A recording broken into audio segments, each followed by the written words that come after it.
মাৰ্ঘেৰিটাত পুনৰ চুৰি গৰুসহ বাহন জব্দ।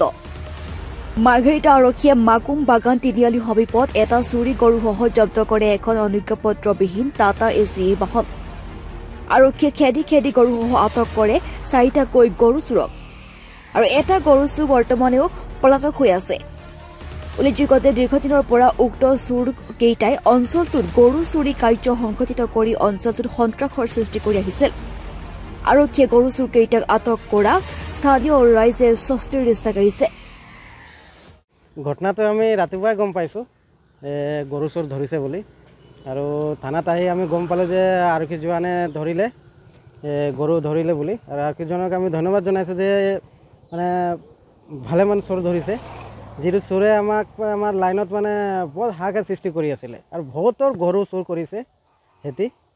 কাৰোবাৰ গৰু, কাৰোবাৰ ছাগলী, কাৰোবাৰ মটৰ, পানী মটৰ, তেনেকৈ বহুত কিবা কিবি চুৰ কৰিছে। তো এইবাৰ কেইবাবাৰ আমি মাফো কৰিছিলোঁ। মাফো কৰাৰ পিছত আমি চেতাৱনী এটা দিছিলোঁ যে নাই, তোমালোকে আৰু নেক্সটবাৰ এইবাৰ কৰিব নালাগে। আমি গাঁওবুঢ়া মাতি পিনে আমি মিটিং চিটিং কৰি পিনে সিহঁতক এটা চেতাৱনী দিছিলোঁ। দিয়াৰ পিছতো আজি গম পাইছোঁ যে নাই সিহঁতিয়ে চোৰ হয়। দেখিছোঁ তাৰপিছত আনিছে, ইয়াত আনি পিনে দেখিছোঁ নাই সেই চোৰ এইটোৱেই হয়। গৰু আমি দেখা মতে এটাই দেখিছোঁ, আমাৰ লাইনৰ গৰু এটাই, সেই গৰুটোকে ধৰিছে।